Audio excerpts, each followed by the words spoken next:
Everyone. तो आपने तो पंपकिन का खीर खाया होगा, सब्जी खाया होगा, हलवा खाया होगा, पर क्या आपने इसका मालपुआ खाया है? बहुत ही टेस्टी सा बनकर तैयार होता है, बिल्कुल जूसी सा, बिना कलर डाले हुए एकदम पीला पीला सा, बहुत मीठा सा, स्वीट सा तैयार होता है। आपने एक बार अगर इसे बना लिया तो बार बार इसे आप बनाना पसंद करेंगे। बच्चे हों या आपके घर में कोई भी सदस्य इसे खाए बिना नहीं रह पाएंगे। तो चलिए शुरू करते हैं। तो सबसे पहले मैंने यहाँ पे पीला वाला पंपकिन लिया है। ये देखिए छिलका जो है इसका बिल्कुल पीला वाला है।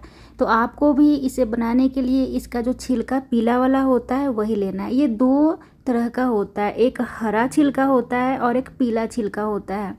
तो आपको हरा छिलका वाला नहीं लेना है, पीला छिलका वाला लेना है। पीला छिलका वाला का अगर बनाते हैं तो वो बहुत ज़्यादा टेस्टी बनता है, और अगर हरा छिलका वाला का बनाएंगे तो वो सही नहीं बनता, ज़्यादा टेस्टी नहीं बनता। इसका मालपुआ बनाने के लिए आपको पीला छिलका वाला कद्दू ही लेना होगा, जिसे पंपकिन कहते हैं। और हाँ दोस्तों, कई जगहों पर इसे कोहरा भी कहते हैं। जैसे बिहार साइड में आप जाएंगे तो इसे कोहरा कहते हैं, बाकी सभी जगह पीला वाला कद्दू कहते हैं। पंपकिन का छिलका उतार देना है, धो देना है और इस तरीके से आपको टुकड़ों में काट लेना है। मैंने लगभग 250 ग्राम पंपकिन को ले लिया है और अब इसे लगभग आधा लीटर दूध में थोड़ा सा चीनी डालकर पका लेना है। और इस तरीके से आप ढक्कन को ढक कर पका लीजिएगा धीमी धीमी आंच पर। जब तक ये पक रहा है तब तक मैं इसका चाशनी बना लेती हूँ। तो कढ़ाई में सबसे पहले मैंने थोड़ा सा पानी डाल दिया है ताकि चीनी जो है वो चिपके नहीं, और 2 कटोरी मैंने चीनी ले लिया है। 2 कटोरी, जिस कटोरी से मैंने चीनी लिया था उसी कटोरी से 2 कटोरी मैंने पानी डाल दिया है। हमारा चीनी जो है वो बहुत ही गंदा है, तो मैंने इसमें थोड़ा सा दूध डाल दिया है और इस तरीके से तेज़ आंच पर खौला लेना है।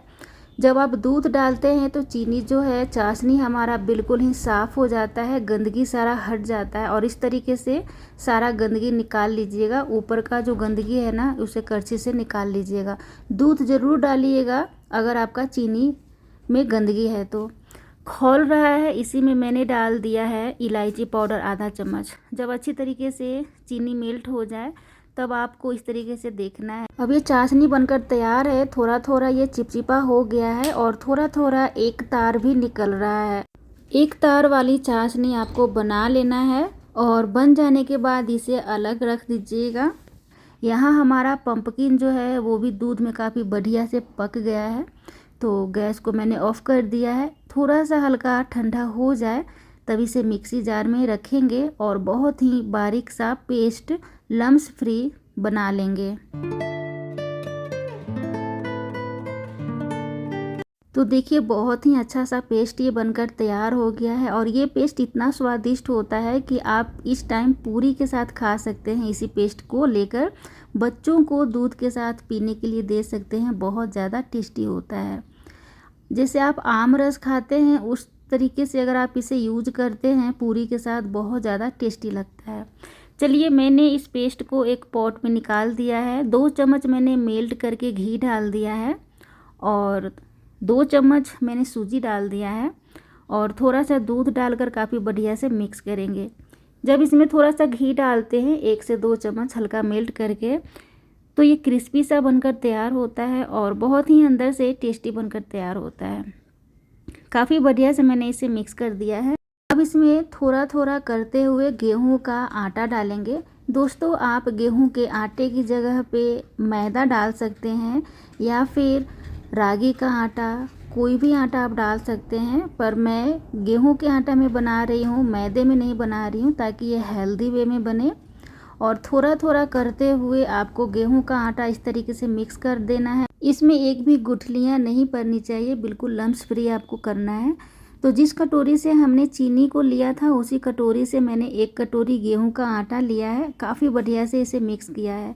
काफ़ी ये थोड़ा सा गाढ़ा हो गया है तो थोड़ा सा मैंने इसमें दूध डाल दिया है। इसे काफ़ी बढ़िया से मिक्स करेंगे। आपको ध्यान देना है, इसका जो पेस्ट है लिक्विड है, बिल्कुल ही गाढ़ा होना चाहिए। कुछ इस तरीके से कंसिस्टेंसी होना चाहिए, गिरने वाली, बिल्कुल फ्लोइंग कंसिस्टेंसी हमारा बनकर तैयार है।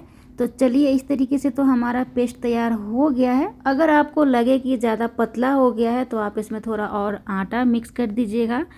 आपको अगर लगे कि बहुत ज़्यादा गाढ़ा हो गया है तो थोड़ा दूध मिला लीजिएगा।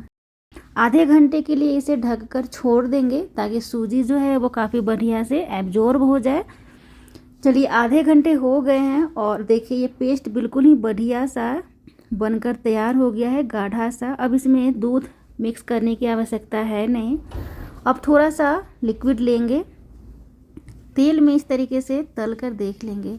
ये देखिए बहुत ही बढ़िया सा ये तल रहा है, ऊपर तैर रहा है। इसका मतलब है कि हमारा जो पेस्ट का कंसिस्टेंसी है बहुत ही परफेक्ट है, तो उसमें किसी भी तरीके का अब कोई दिक्कत नहीं है। तो अब इसे धीमी धीमी आंच पर तल लेंगे। आप इसमें कोई भी कुकिंग ऑयल यूज कर सकते हैं तलने के लिए, पर सरसों तेल का इस्तेमाल मत कीजिएगा। रिफाइंड ऑयल आपको इस्तेमाल करना है या फिर घी। ध्यान रखिएगा बिल्कुल ही धीमी धीमी आंच पर इसे आपको बनाना है, थोड़ा भी तेज़ आंच नहीं होना चाहिए। और इस तरीके से डालने के बाद थोड़ी देर के लिए छोड़ दीजिएगा। तुरंत आप इसे मत पलटिएगा वरना ये फैल जाएगा। और इस तरीके से आप करछी से ऊपर ऊपर तेल को डालते हैं तो बिल्कुल फूल जाता है ये। और जब फूल जाए तब आपको इसे पलट देना है, बिल्कुल ध्यान से पलटना है, ये बिल्कुल ही सॉफ्ट होता है। और इस तरीके से पलटते हुए कलर जब चेंज हो जाए तब आपको तेल से निकाल देना है और जो हमने चाशनी तैयार कर लिया था उसमें इस तरीके से डाल देना है। चाशनी में बहुत ज़्यादा देर तक आपको डुबो कर नहीं रखना है, बस 3 मिनट आप रखिएगा और निकाल लीजिएगा। तो इस तरीके से दूसरा वाला भी आपको तल लेना है पलटते हुए धीमी धीमी आंच पर। और ये भी जब तल जाए तो इसे भी चाशनी में डाल देंगे। चाशनी में डालने से पहले जो हमने पहले वाला पुआ को डाला था उसे निकाल लेंगे और जो हमने तल कर निकाला है उसे डाल देंगे। तो इस तरीके से आप काफ़ी कम चाशनी में पुआ को बना सकते हैं, मालपुआ चाशनी वाला। ज़रूरी नहीं है कि बहुत अधिक चाशनी बनाने की आवश्यकता हो, कम चाशनी में आप इसे एक एक करके डालकर निकाल सकते हैं। हमारा पंपकिन का मालपुआ बनकर तैयार है, बहुत ही टेस्टी सा है, बहुत ही जूसी सा है। सब मैंने चाशनी में से निकाल लिया है। वीडियो पसंद है तो प्लीज़ लाइक सब्सक्राइब करना ना भूलें। Thank you so much everyone.